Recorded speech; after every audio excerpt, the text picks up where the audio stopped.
The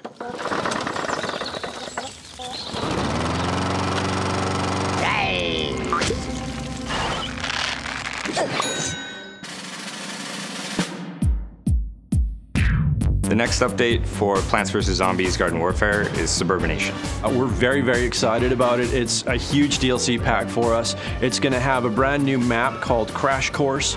It's basically a desert-style suburbia on one side of the map and a golf course on the other side.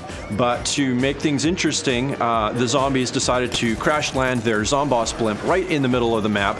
It's got a nice bridge directly in the middle, which players have to cross, and we actually have the capture point underneath the bridge.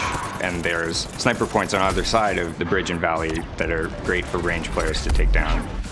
The game mode Suburbination is our take on a classic domination style game mode where the plants and zombies are fighting for control of 3 strategic locations in a map. So once you actually capture all 3 bases for your team, you put the other team in a sort of state of suburbination, as we call it. And that's basically, you have the other team in complete lockdown mode, and they have to try to get at least one objective back from you. Otherwise, your team is just going to sit back and just earn lots of coins.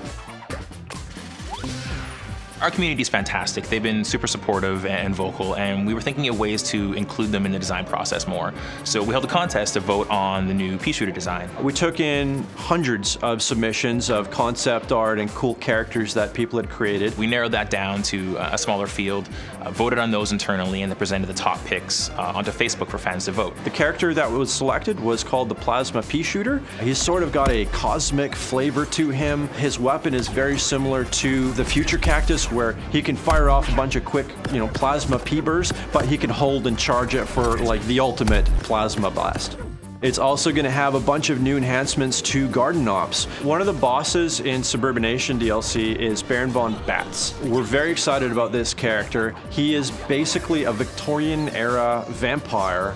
And he can sort of like dodge around and warp and disappear and come out of nowhere. He can also summon little zombie minions that fight for him. So you mix all of that together, and we think we've got this really crazy new boss that we think everybody's just gonna love playing against. In addition to that, literally somewhere in the world there is a treasure yeti, and he's got tons of treasure. And every time you shoot him, treasure's gonna come flying out of his sack. All the teammates are basically gonna be chasing this guy all the way around the map.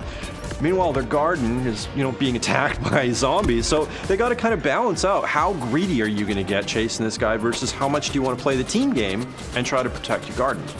One of the big things in the next DLC is going to be customization, and for this we went crazier than I think we've ever gone before. The Amazing Bling Pack is going to be new to the Suburbination DLC. It's going to have a whole bunch of blinged out accessories for your characters to wear. Talking about gold eye patches, diamond studded pork chops. The game is epic, like just ridiculous things.